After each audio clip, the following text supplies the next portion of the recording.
both of the two corners that are coming in this class. First one's name is Mason Alexander. He's from Hamilton Southeastern. He's a guy in which that is a guy that is very contagious, high energy. All right, a guy that always stays positive. All right, so he's a guy I can't wait to kind of coach because based on his attitude, just always being high energy, happy, the whole 9 yards. Obviously, we went up to visit him before he had a game. It was a Friday morning game. I want to say it's 6:30 in the morning, 7 o'clock. And he's out there working out. They work out strenuously on Fridays as far as the team. With that being said, he's walking around and I see him talking a lot of stuff to guys, getting guys motivated, but at the same time doing it all with a grin, which I think is the first part of his, just understanding who he is as a character person, the kind person, a family person in which that he is. With that being said, once he steps on that field, another switch goes off. He's got that other guy mentality. All right, back when he was a junior in high school, he ran a 10.700, which that shows his explosion. But he has a lot of good change of direction. And when he's playing on that field, that other guy comes out of him, that physical nature, which that you got to play this game with.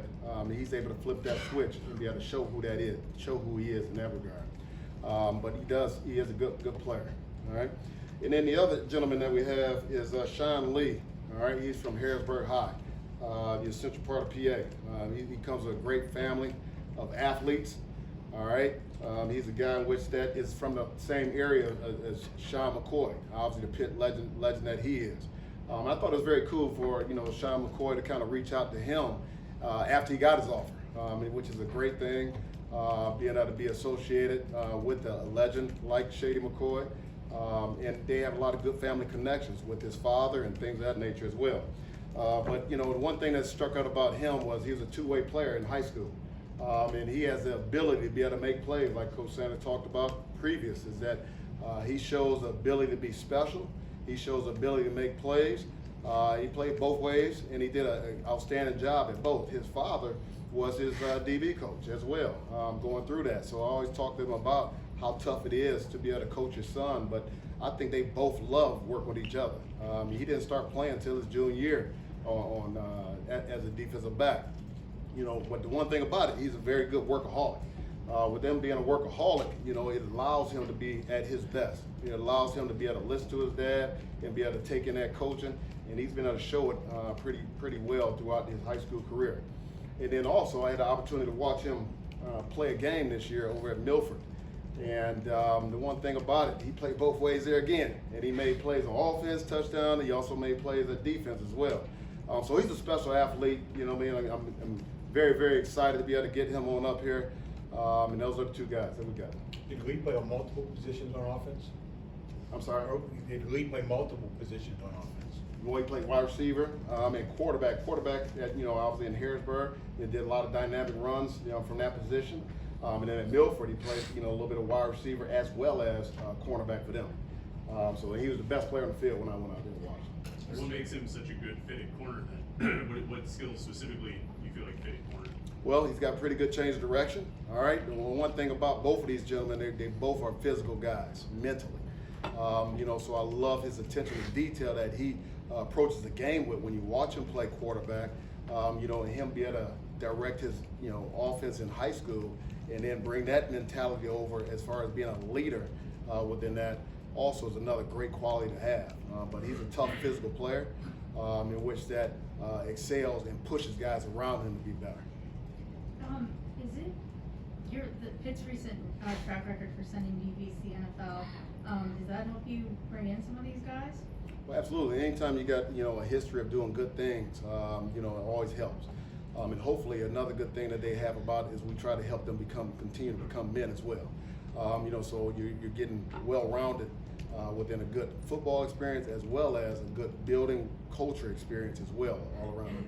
You guys play on islands and thrive on islands a lot. What about Mason's play and tape? Did you see that he could play that, being a four-star recruit? Well, the one thing that you see on him is his 10-7 shows up on film. All right, So with his change of direction that he has and his explosion, he's able to track things down very, very quickly. So if he gets in bad shape during the play, he can get back to it and make a play. And again, I think that his aggressive mindset is what stood out to me the most. Being a track guy with the 10-7 and having that thing transfer over to being a football player is always most important. As far as Shawn Lee and his experience as a quarterback, how does that help you sometimes as a secondary coach, having a guy who he knows the processes and how quarterbacks are working through because he used to do that? That's always something. I always like getting receivers, pass receivers as well, because they have that understanding of how offenses operate. And I think watching him play, he takes some good angles, just understanding route concepts of where people are trying to get, where the quarterback's visionary read is, and it helps him be able to beat the ball there. So it's very interesting that you asked about that because it does stand out in his game. You spoke about Shawn. I mean, how well did he handle that transition to have to go to new high school as a senior? And obviously, you talk about LaShawn. I think he did the same thing going to the same school. So, like, how well did he transition, and how important is that, connection with LaShawn? Just yeah, I think that probably helped out. I'm sure they talked to each other about that. But one thing about him, he's well grounded from a good family. All right, and he's always ready for the next step.